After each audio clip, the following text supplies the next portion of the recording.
함께 나누실 말씀은 신약성경 사도행전 21장 20절에서 22절까지의 말씀입니다. 신약성경 225페이지에 있습니다. 신약성경 사도행전 21장입니다. 21장 20절에서 22절까지의 말씀입니다. 225페이지에 있습니다. 찾으셨으면 225페이지 사도행전 21장 20절에서 22절까지 같이 한 목소리로 천천히 같이 읽겠습니다. 그들이 듣고 하나님께 영광을 돌리고 바울더러 이르되 형제여 그대도 보는 바 유대인 중에 믿는 자 수만 명이 있으니 다 율법의 열성을 가진 자라. 내가 이방에 있는 모든 유대인을 가르치되 모세를 배반하고 아들들에게 할례를 행하지 말고 또 간습을 지키지 말라 한다 함을 그들이 들었도다. 그러면 어찌할꼬 그들이 필연 그대가 온 것을 들으리니. 아멘. 우리 손을 들어 하나님 앞에 인사하겠습니다. 그러면 어찌할꼬. 한 번 더 인사하겠습니다. 고민합시다. 여러분, 청춘이여 고민하라 라는 기고를 한 우리 일본 대학의 김상준 한일 교포입니다. 김상준 교수님께서 얼마 전에 강의를 했습니다. 그가 쓴 책 중에 고민의 힘, 고민하는 힘이라고 번역하는 게 맞죠? 고민하는 힘이라는 책을 쓰셨는데 청년들에게 고민하라는 겁니다. 최근에 어떤 광고를 보면은요, 고민하지 마, 일단 달려보는 거야 라고 하는 광고의 문구가 한창 인기를 끌었던 때가 있습니다. 그래서 그런지 세상 요즘 청년들은 고민보다는 그저 열심히 일하는 게 더 중요하다고 생각하는 것 같습니다. 그래서 우리나라 대학생들은요, 고민하지 않고 열심히 하기 때문에 여러 가지 폐단점들이 있습니다. 학점 따기 바쁘고요, 아르바이트 하기 바쁘고요, 여행 다니기 바쁘고요, 또 여러 가지 친구 사귀기 바쁩니다. 내가 왜 이것을 해야 하며 어떻게 해야 하며 무엇을 해야 하는지에 대한 고민이 없이 그냥 열심히만 하면 된다고 생각해서 그들은 그렇게 열심히 합니다. 그 덕분에요, 나이가 들고 철이 들어서 고민을 합니다. 결혼해서 고민도 하고 또 직장에 취업해서 내가 왜 여기들 다녀야 하지? 내 인생이 어디 있는 거지? 하면서 고민할 때 고민하지 않고 고민할 때를 놓쳐서 고민할 때가 있다는 겁니다. 어디서 나온 얘기일까요? 우리가 고민해야 될 때 고민해야 하며 고민하는 자리에 있을 때 늘 고민해야지만 우리의 인생이 바뀌고 또 더 바른 길로, 더 좋은 길로 나갈 수 있다는 겁니다. 여러분, 이 글을 쓴 김상준 교수님께서는 한일교포로 일본에 살면서 참 많이 고민했다고 합니다. 내가 한국 사람도 아니고 일본 사람도 아닌 중간 사람으로서 이 제1교포로서 이 일본 땅에서 어떻게 살아야 할 것인가, 그런 수없는 고민 속에서 답을 얻었다고 얘기합니다. 또 많은 어려움 속에서 과연 나는 대한민국 젊은이들에게 어떤 글을 써야 할 건가, 그 고민을 하다가 이 글을 썼다고 합니다. 우리의 신앙도 마찬가지입니다. 마땅히 고민해야 될 자리에서 고민하지 않으면요, 나중에 고민하게 됩니다. 마땅히 고민해야 될 것을 고민하지 않고 그저 열심히만 하면 나중에 잘못 왔나 봐 하면서 돌아갈 수 있다는 겁니다.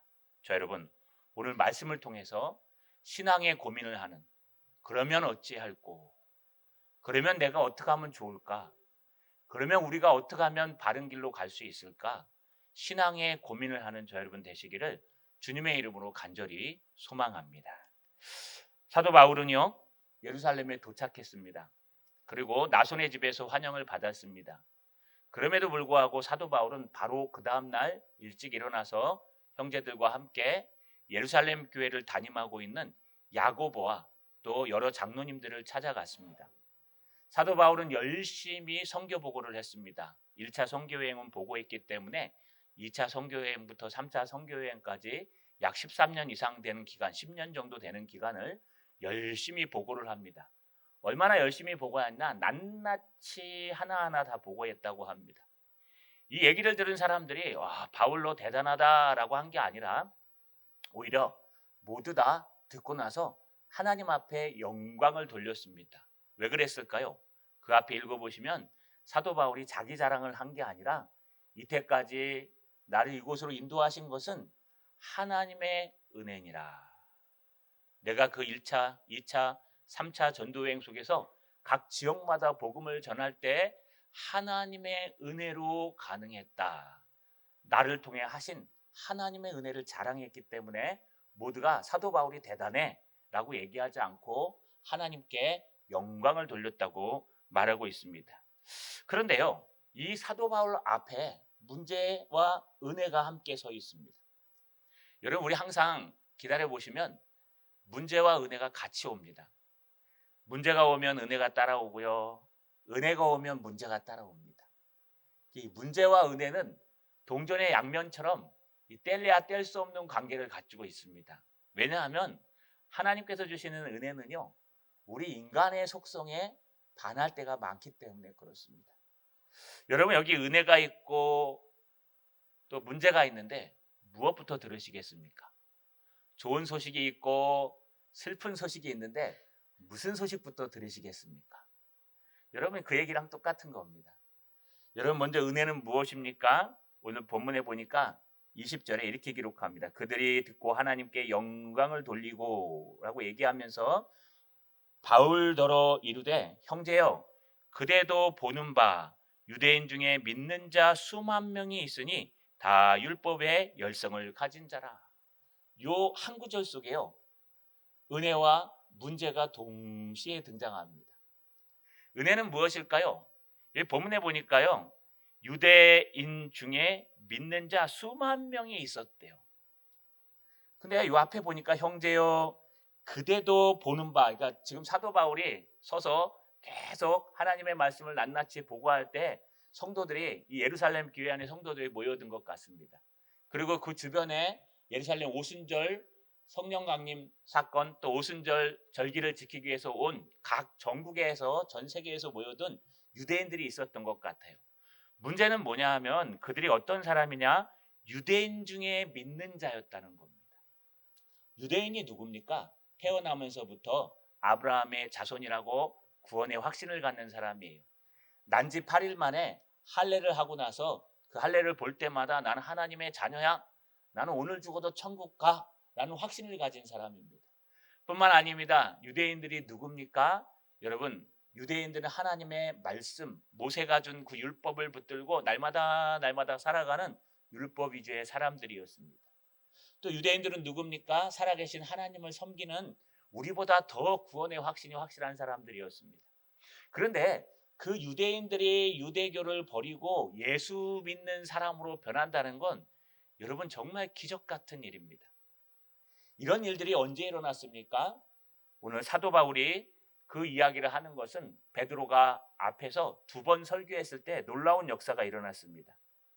첫 번 설교는요, 사도행전 2장 41절에 보면 그 설교의 마무리를, 그 말을 받은 사람들은 세례를 받음에 이날의 신도수가 3,000명이나 더하더라.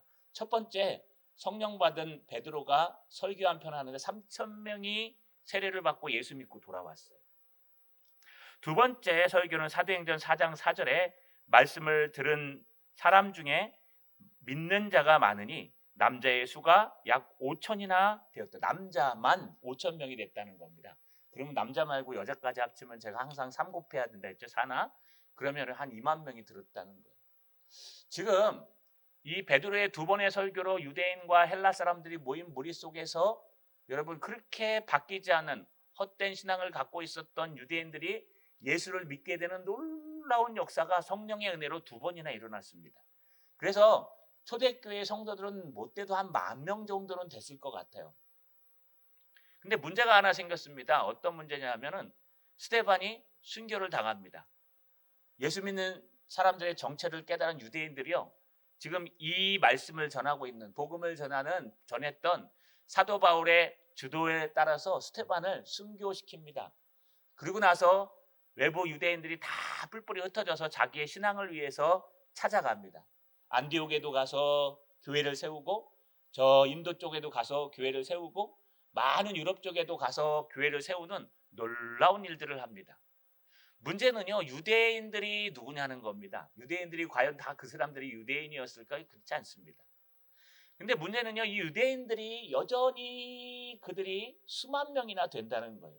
이 말은 그 이후에도 열심히 복음이 전거되고 열심히 하나님 나라가 선포돼서 유대인들이, 나면서부터 여호와 하나님만 믿었던 유대인들이 예수 그리스도를 믿고 구원을 얻고 하나님께로 돌아오는 역사들이 엄청나게 일어났다는 거예요.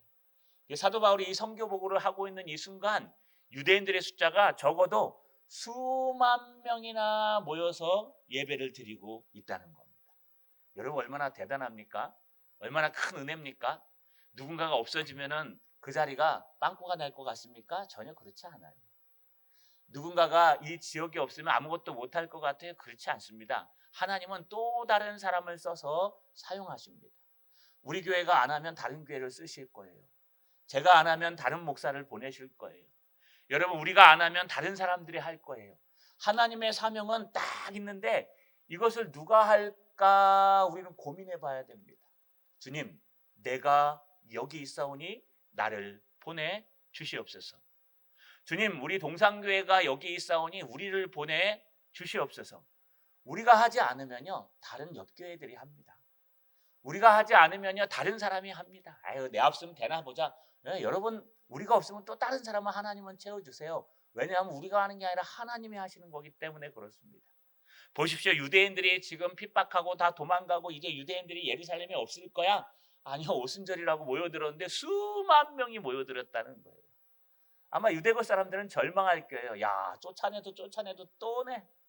죽여도 또 나타나네. 예수 믿는 사람들은 얼마나 많은 사람을 순교시켰습니까? 로마 박해 때요. 예수 믿는 사람들을 씨를 말린다고 했는데 결국 씨를 말렸습니까? 그렇지 않아요.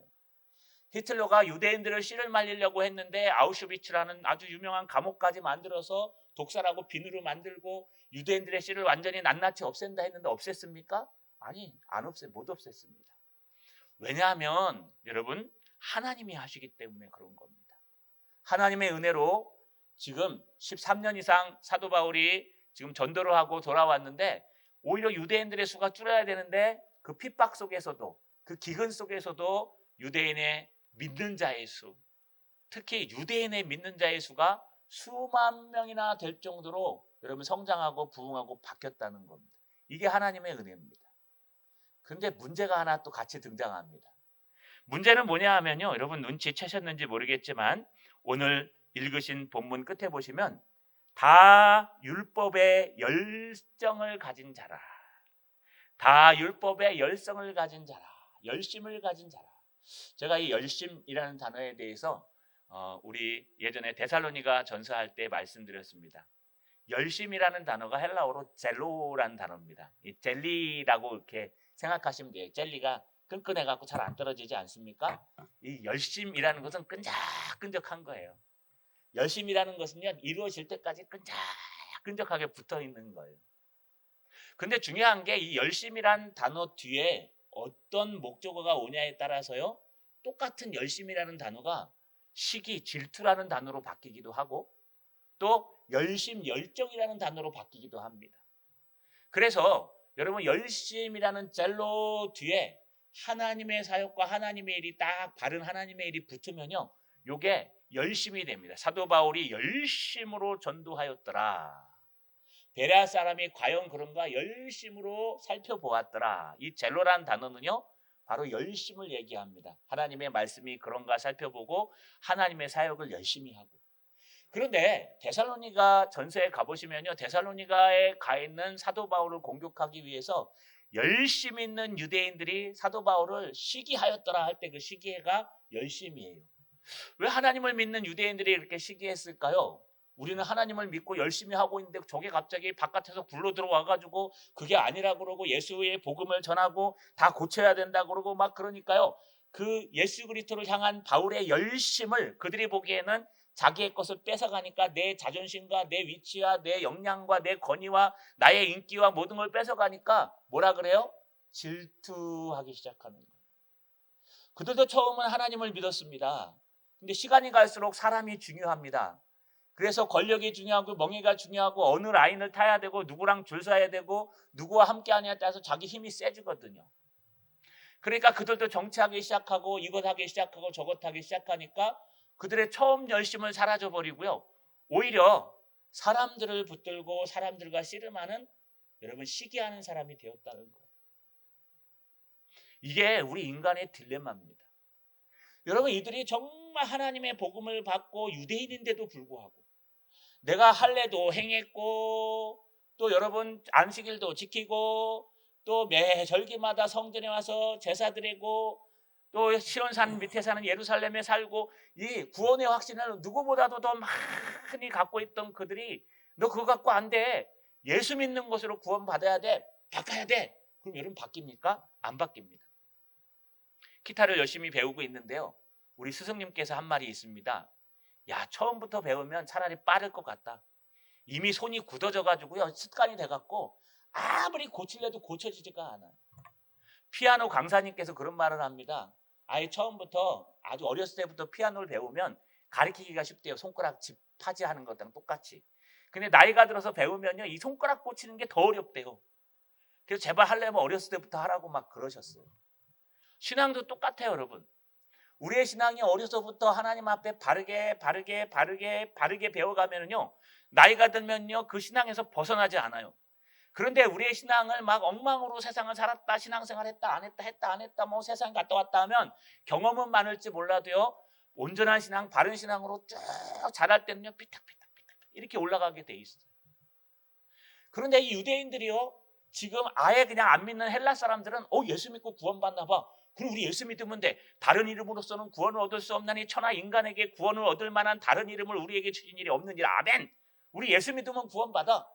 여러분 그냥 아주 단순해요. 예수 믿으면 구원받아. 그럼 예수 믿는 게 뭐야? 예수님이 십자가에 달려 돌아가셔서 우리를 위해 구원하셨으므로 영단 번전인 그분을 붙들고 승리하는 거야. 그냥 간단해요. 근데 유대인들은 안 들어가요. 아닌데? 성경은 그거 말고 또 딴 게 있는데? 우리는 아브라함의 자손인데? 난지 8일 만에 할례를 받아야 돼. 할례를 받아야 아브라함의 자손으로서 유대인이 되고 구원 얻는 사람이 돼. 그리고 절기 때마다 예배를 드려야 되는데 여러분 먼저 있는 사람들이 그것을 고쳐서 새로운 걸 갖는 것은 너무 어려워요. 부딪히고 부수고 부딪히고 부수고 그게 아니라고 얘기하고 설명하고 부수고 또 들어가서 오해하면 또 설명하고 부수고 여러분 그것을 껍데기를 벗기고 또 벗겨서 정말 하나님의 사람으로 만들어가는 거예요. 저는 요즘 행복합니다. 요즘 금요일마다 우리 목자들이 모입니다. 제 에너지 원천입니다. 우리 목자들도 그랬으면 좋겠습니다. 우리 7시 반에 모여가지고요. 8시 반까지 주일 설교를 서로 나누고 저도 점검하고 또 한 주간 동안 숙제 내준 거 검사하고 우리 목자들이 여러분 섬기려고 훈련합니다. 제가 처음 왔을 때 우리 목자님들 얘기는요. 동문서답이었어요. 제가 설교하고 나서요. 그 요약을 해서 그 이야기를 딱 물어보면 전혀 다른 얘기를 해요. 그냥 이랬는데요. 목사님 이래 어쩌습니까? 그러면 처음에는 그거 하는 것 같은데 가만 들었다 보면 딴 세상으로 가 있어요. 딴 세상.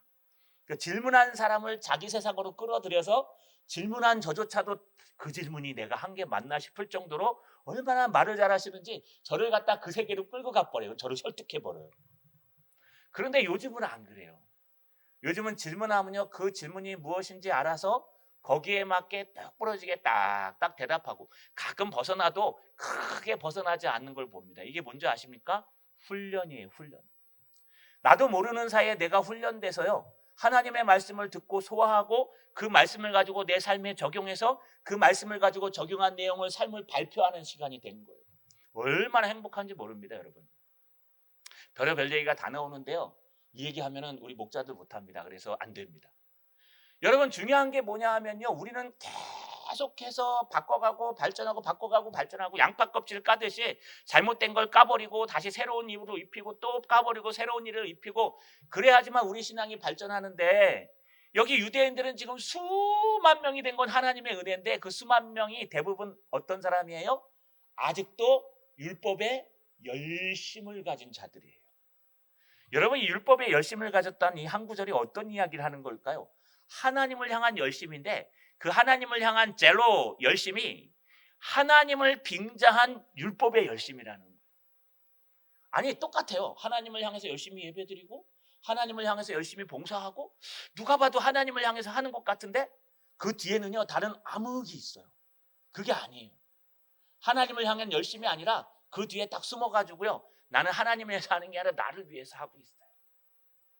지금 여러분 사도행전 우리 15장에서 살펴보았습니다. 1차 전도여행이 갈라디아 지역을 다녀왔는데 이 갈라디아 지역에서의 문제가 생기기 시작했어요. 유대인들이 교회에 속속 들어와 가지고요. 이 유대 그리스도인들이 들어와서 야, 예수 믿는 것 갖고 부족해. 할례도 받아야 되고 아브라함의 자손이니까 율법도 지켜야 되고 또 신율주의에 빠져가지고요. 우리 제사도 거기에 맞게 지내야 되고 많은 것들을 제공하는 거예요. 이것도 해야 되고 저것도 해야 돼. 예수 믿는 것 갖고는 부족해. 물론 예수를 제대로 믿는 걸 얘기하지 않습니다. 그래서 그 문제들이요 흘러내려와서 예루살렘까지 내려왔습니다. 그때 여러분 바울이 바나바와 함께 이 문제를 가지고 예루살렘으로 내려가서 예루살렘 교회에서 여러분 총회가 열렸어요. 지금으로 얘기하면 뭐 대한예수교 장로회 97회 총회, 109회 총회, 107회 총회입니다. 이렇게 얘기합니다. 이런 총회가 열렸는데 거기서 야고보와 모든 사람들이 어떻게 결정을 내렸냐?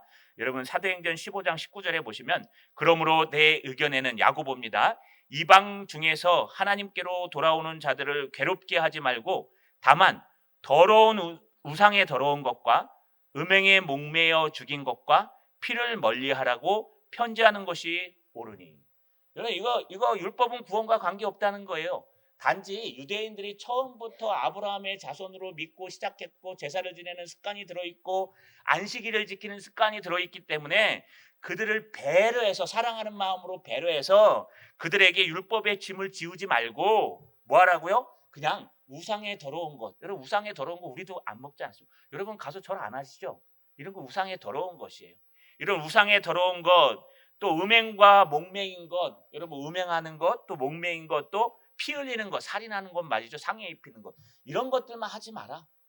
이런 것들조차도 구원에 영향을 미치지 못하지만 그래도 유대인들은 이런 걸 생활화했기 때문에 그들의 생활까지 바꾸라 그러지 말고 그들을 이해하고 이런 것들만 하고 율법의 짐을 지우지 말자라고 얘기했는데 이것을 공회에서 결정했는데 아랑곳하지 않습니다. 난 싫어. 그건 니네 생각이고 그건 목사님 생각이고 그건 총회 생각이고 나는 이게 맞다고 생각해. 그러면서요 여전히 그 수만 명의 사람들이 율법을 내려놓지 못하고 복음을 붙들어야 될 걸 율법에 열심을 낸다는 거예요. 여러분 이것도 신앙이에요. 다시 말해서 신앙생활을 하는데 신앙의 본질에는 신경을 쓰지 않고 신앙의 비본질에 신경을 쓰는 모습을 얘기해요. 여러분 뭐 저기 휴지가 하나 떨어져 있으면 누가 갖다 버린들 뭐가 문제가 있습니까? 꼭 누군가가 버려야 되는가요? 내려가다 입구에 휴지가 하나 떨어져 있어요. 근데 지나가다가 어느 이제 들어오신 지 얼마 안 된 분이 탁 집어서 휴지통에 넣었어요. 그걸 보고 계시는 예화입니다. 어느 권사님이 딱 있다가요. 아니 교회 온 지 얼마도 되지 않은 게 저렇게 교회를 갖다가 자기 마음대로 해? 안 돼. 이거는 우리가 하는 거야. 그러면 어떻게 돼요? 있어 보이죠. 멋지지 않습니까? 그런데 그런 열심을 내는 자체가 똑같은 거예요. 비본질에 붙들고 씨름하는. 여러분 우리의 본질은 예배드리고 찬양하고 말씀 듣고 기도하고 하나님 앞에 봉사하고 교제하는 것, 이게 본질이에요. 아니 더 본질로 들어가면 하나님의 말씀을 잘 듣고 내 생각이 아니라 그 말씀을 따라서 예수 그리스도를 붙들고 살아가는 게 본질이에요. 근데 어느 순간부터인가 이 열심을 가진 유대인들처럼 복음에 열심 있는 자라라고 소개를 받아야 되는데 율법에 열심 있는 자라. 나 옛날부터 율법을 믿었어. 나 옛날에 할례 받은 사람이고 이거 할례 무시하면 안 된다 하면서요. 예전 전통과 예전 모습들을 가지고 여전히 그것으로 열심을 내는 거예요. 그건 잘못된 겁니다. 그건 헛된 열심이라고 표현합니다. 여러분 이런 헛된 열심을 부리면요. 누가 근심합니까? 하나님이 근심하세요. 야, 그건 뭐 해도 되고 안 해도 되는 거잖아. 목회를 해보니까요. 그냥 목숨 걸어야 될 일이 있고 목숨 안 걸어도 될 일이 있더라고요. 모를 때는 막 사소한 것 하나에 목숨을 걸어가지고요. 뭐 중리산이 덤벼들었는데 그게 아니더라고요. 시간이 지나니까 이거는 허용해도 되고 이건 허용하면 안 되는 것도. 여러분 의외로 우리가 허용하면 안 되는 걸 너무 많이 허용하고 있어요. 그럼 술 마셔도 됩니까? 술 먹으면 안 돼요. 아디아포라에 대해서 설명해 드렸죠. 근데 그건 허용해요. 한 잔쯤은 어떨까? 그런데요. 정말 장례식장 가갖고 절하는 거 하면 됩니까? 안 돼요. 그건 절대 안 해요. 술 먹는 거랑 절대 안 하는 거 뭐가 차이점이 있어요? 똑같은 건데. 여러분 뭐 다른 부인들과 바람 피십니까? 그건 절대 안 해요. 그렇죠? 그런데 하나님의 이름을 망령되이 일컫는 일은 가끔가다 해요. 똑같은 거예요. 벌이. 하나님은 10개의 율법 중에 하나만 어겨도 다 어긴 거라고 얘기하고 있어요. 근데 우리들은요 10개 율법 중에 중요한 것을 나눠요. 이건 중요하고 이건 덜 중요하고 이건 중요하고 이건 덜 중요하고, 그래서 덜 중요한 건 딱 빼버려요. 안식일을 거룩히 지키라, 주일을 지켜야 되는데 주일 안 지킨 사람이나 도둑질한 사람이 똑같은 거예요. 여러분 주일날 거룩히 지켜야 되는데 부득불 못 지키는 사람 빼라 그랬습니다. 우리 오후 예배 때. 부득불 못 지키는 거 빼고 그냥 내가 지킬 수 있는데도 불구하고 안 지키는 사람은 간음한 사람이에요. 내가 하나님 앞에 예배 드릴 수 있는데도 예배를 포기한 사람들은요 도둑질한 사람이에요. 왜냐하면 율법이 똑같기 때문에 그래요. 그래서 유대인들도 어느 율법이 더 높으냐고 예수님한테 와서 얘기하잖아요. 주님, 이 10가지 계명 중에 어떤 계명이 가장 큰 겁니까? 한 청년이 와서 부자 청년이 얘기하는 거예요. 왜요? 주님, 나는 율법 다 지켰어요. 봐요. 젊은데도요 관직을 가졌고 젊은데도 돈을 많이 벌어서 막 통장에 돈이 너무 많아요. 나는 부자예요. 그리고 나는 지혜로워가지고 하나님 앞에 늘 예배도 드려요. 예수님이 그한테 뭐라 그래요? 그래, 네가 참 잘했다. 근데 네가 하나 부족한 게 있어. 네가 그렇게 자랑하는 돈 다 버리고 나를 쫓아와라. 내 제자가 되라는 거. 12제자 중에 이름이 들어갈 뻔했어요. 근데 그 친구가 뭐라는 줄 알아요? 돈이 많음으로 근심하여 돌아가니라. 이게 뭡니까? 우리는요 뭔가 하나님을 믿는다고 하면서 떨어지는 고물만 바라보고 있는 것 같아요. 하나님을 믿는 그 자체가 얼마나 행복하고 좋은데 그 외에 떨어지는 고물만 바라보고 있어요. 아니 고물에 나중에 목숨을 걸어요. 하나님한테 목숨을 걸고 하나님이 같이 해서 기쁘고 주님만 있으면 행복하고 정말 주님 한 분으로 만족하고 예수 믿는 게 얼마나 행복하고 좋고 말씀을 듣는 이 생명의 말씀 시간이 얼마나 기쁘고 좋은데 어느 순간부터인가 이것을 침해해가지고요 여러분 다른 것들이 거위에 올라가 있어요. 그래도 내가 목사인데, 그래도 내가 설교하는 사람인데, 저 얘기하는 겁니다. 그래도 내가 이런 사람인데 앉으려고 자존심 세우려고. 여러분 그런 것들로는 안 돼요. 우리는 어디에 욕심을 갖는지 어디에 열심을 갖는지 돌아보셔야 돼요. 정말 열심 있는 사람들은요 바른 것에 집착합니다.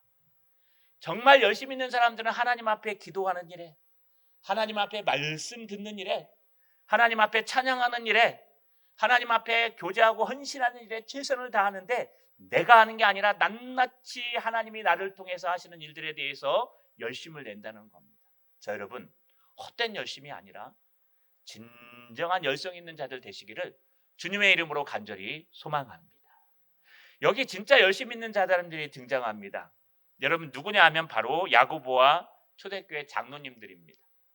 바울의 이야기를 열심히 듣고 나서 근심하는 마음으로 이야기하면서 21절에 이렇게 얘기해요. 내가 이방에 있는 모든 유대인들을 가르치되 모세를 배반하고 아들들에게 할례를 행하지 말고 또 관습을 지키지 말라 한다함을 그들이 들었도다. 이들이 지금 수만 명이 있는데 이 사람들에게 소문이 하나 퍼졌어요. 여기 여러분 들었도다라는 여러분 헬라어 원문이 카테케오라는 단어를 씁니다. 이게 카타라는 뜻과 케오라는 단어가 합성어인데요. 카타라는 단어는 무엇을 통해라는 뜻이고요. 케오라는 단어는 에코에서 천둥 소리를 얘기해요. 그래서 이거는 조그만 소문이 아니라요. 큰 소문을 얘기해요. 헛소문이 드는 거예요. 야, 갈라디아 지역에서 연락이 왔는데, 아니 얼마 전에 총회에서 결정을 했는데도 불구하고 다 필요 없어요.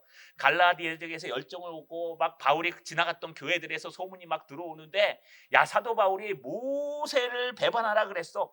그리고 아브라함의 아들이라는 이 모든 것들을 포기하라 그랬어. 할례를 행하지 말라 그랬어. 심지어는 유대인의 관습을 따르지 말라고 가리키고 돌아다니고 있어. 그치? 진짜 그래요? 아니죠.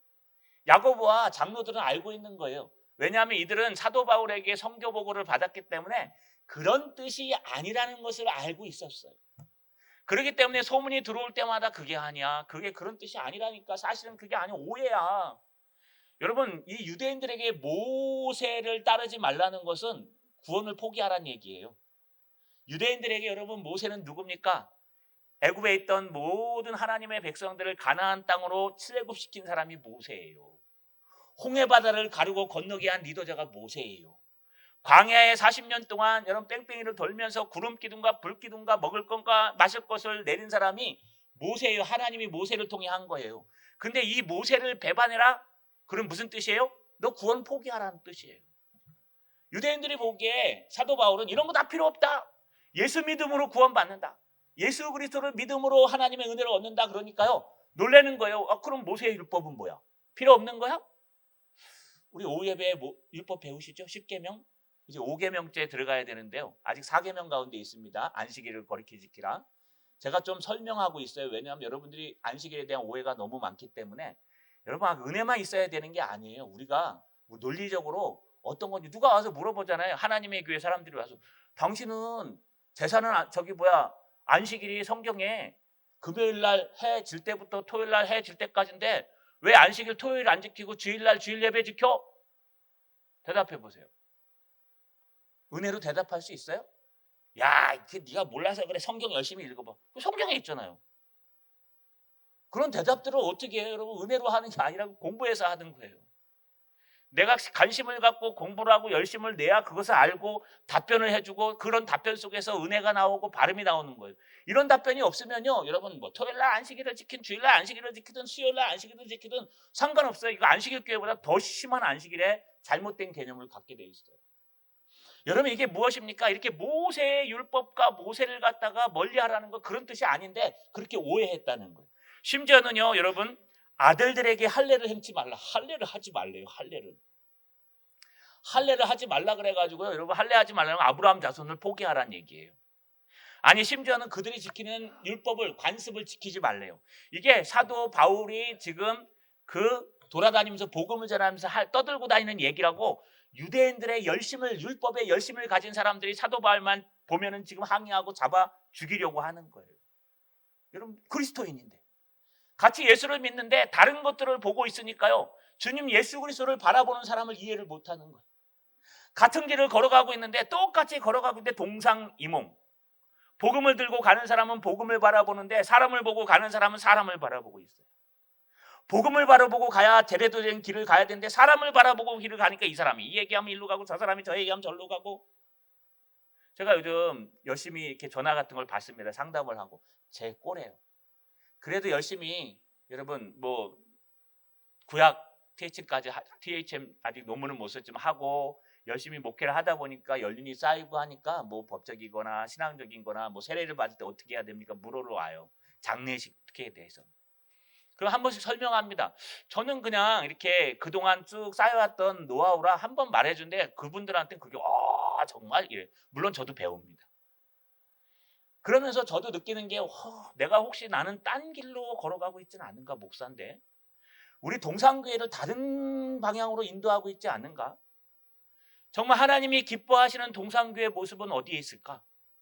정말 하나님이 기뻐하시는 우리 성도들의 모습은 어디에 있을까? 하나님이 기뻐하시는 김유선 목사의 사역은 어느 쪽으로 가는 걸까?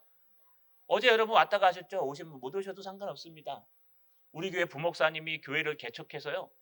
여러분 쓰러져가는 교회, 아무도 들어가지 못했던 교회에 들어가서 그렇게 살려놨어요.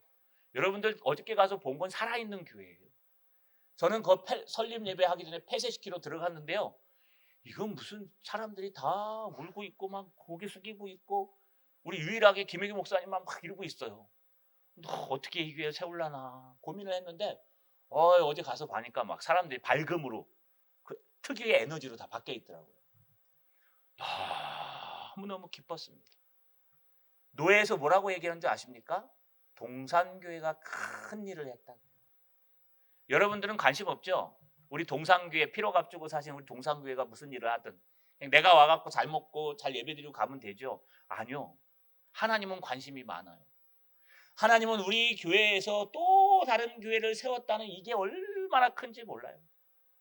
가 있는데요. 거기 앉아있는 우리 권면을 하는 우리 김대웅 목사도 동산교회 출신, 인도를 하고 있는 임시당회장인 저 김유선 목사도 동산교회 목사, 그 다음에 거기서 설립 예배를 드리고 인사하는 우리 김혜규 목사도 동상교회 목사, 앞에 돌아가셨던 고수성 목사도 동상교회 목사, 거기 장로님, 강기수 장로님도 동상교회 성도? 할렐루야. 저는 너무너무 기뻤어요. 우리 교회가 노예 안에서 이런 일들을 하고 있구나. 여러분 자부심을 가지십시오. 우리 교회가 노예 안에서 하는 일들에 대해서 하나님의 일을 하고 있다는 거, 우리 헛짓하고 있지 않다는 거. 우리가 새벽마다 기도하고 수요 금요일마다 기도하는 그 내용들이 하나님 은혜 가운데 이루어진다는 거.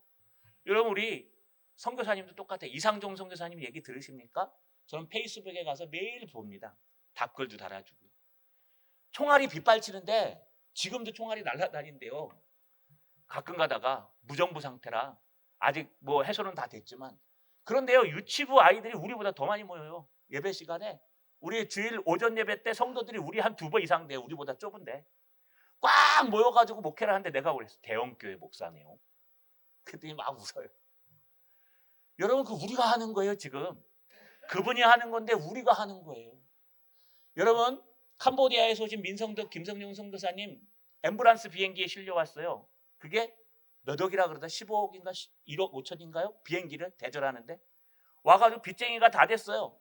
뭐 교회에서도 못 밀어줘요. 우리 계속 기도했어요. 전도회에서 기도하고 또 찾아가기도 하고 저한테도 계속 보고가 옵니다. 자, 여러분 스트레스 받을까봐 많이 안 올려드려요. 매일 그냥 올 때마다 보내고 싶은데. 그런데도 불구하고 그분이요 지금 어느 정도로 해석해야 되지 아세요? 이거 뺐어요. 빼가지고 지금 호흡 자가호흡하고 있어요. 좀 있으면 다시 선교 나갑니다. 별거 아니죠? 기적 같은 일이에요. 숨도 못 쉬면서 살던 그분이요 여러분과 제 기도로, 아니 전국에 있는 사람들의 기도로 그렇게 바뀌어가지고요 선교를 나간대요. 이게 얼마나 위대한 일입니까? 여러분들이 지금 얼마나 위대한 일을 하고 있습니까? 우리가 지금 얼마나 위대한 하나님의 일을 하고 있습니까? 그런데 여기에 관심은 없고 어떻게 사람들과 친해져가지고 어떻게 하면 좀 높은 자리에 올라가 권력을 쥐고 내가 좀 흔들어 볼까? 이런 데 관심을 가지면요 하나님이 안 써요. 하나님이 안 쓰는 게 무서운 거예요. 저도 그게 무섭습니다. 여러분 그들을 향해서 야고보와 성도들이 한 이야기가 있어요. 오늘 제가 처음 시작할 때 읽었던 이야기입니다. 22절 상반절에 보니까 그러면 어찌할꼬, 그러면 어찌할꼬. 여러분 이거는 T 순 에스틴이라고 해요. T 그러면 어찌할까, 순 그러면, 원래 헬라어는 접속사를 뒤에다 놓습니다. 의문사를 앞에 놓고. 그래서 다른 말로 하면 그러면 어찌할까 할 때 에스틴은 아무것도 아니에요. 그냥 존재하다, 비동사, 그렇다 이런 뜻이에요. 그러면 어떻게 하라고? 그러면 어떻게 할까? 그러면 어떻게 하면 좋겠어? 우리가 이걸 어떻게 타개하면 되지? 사도 바울에 대한 그런 잘못된 길을 걸어가고 있고 잘못된 열심을 가진 저 신앙인들을 어떻게 하면 좋지? 이들의 관심은요 몇 명이 모이냐 무엇을 하냐 여기 있는 게 아니라 잘못된 길을 걸어가고 있는 저 신앙인들을 어떻게 하면 좋을까? 잘못 생각하고 있는 저 열심히 있는 사람들을 어떻게 하면 바른 길로 인도할까? 목숨 안 걸어도 돼야 될 것에 목숨을 걸고 끝까지 목숨을 거는 저 불쌍한 영혼들을 어떻게 하면 좋을까? 문만 벌고 나가면요 복음이 뭔지 몰라가지고 내일 죽으면 지옥에 떨어질 그 인간들을 우리는 어떻게 하면 좋을까? 어떻게 하면 좋을까? 어떻게 하면 좋을까? T 순 에스틴, 우리는 어떻게 하면 좋겠니? 라고 야고보와 장로들이 고민하고 있다는 겁니다. 말씀을 마치겠습니다. 고민하십시오. 근심하고 걱정하고 염려하지 마시고 고민하십시오. T 순 에스틴, 그러면 우리는 어떻게 할까? 어떻게 하면 우리 동상교회가 이 땅에 더 많은 교회들을 개척해서 그들에게 하나님의 복음을 전하는 교회로 만들 것인가? 어떻게 하면 우리 동상교회가 전 세계에 더 많은 교회를 선교해서 그들이 선교하는 일에 동참할 수 있을 것인가? 어떻게 하면 우리 동상교회가 더 많이 전도해서 이 주변 지역에 죽어가는 영혼들을 하나님 품으로 인도해 올 수 있을 것인가? 자리 안 차도 괜찮아요. 여러분 빈자리 좀 있어도 괜찮아요. 하나님은 이 빈자리를 보는 게 아니고요, 하나님이 보시는 건 여러분 중심을 보시고 영혼을 보는 거예요. 여러분 영혼이 어디에 열심을 두고 있는지, 여러분 영혼이 어디에 열심을 갖고 있는지. 돈이 들어오면 만족하는데 하나님으로는 만족 못하지 않습니까? 명예와 권력이 들어오면 만족하는데 하나님이 오시면 만족하지 않지 않습니까? 여러분 내가 조금만 아프면 안 해버리는데 하나님 앞에 일을 하시지 않습니까? 제가 정말 화나는 게 하나 있어요.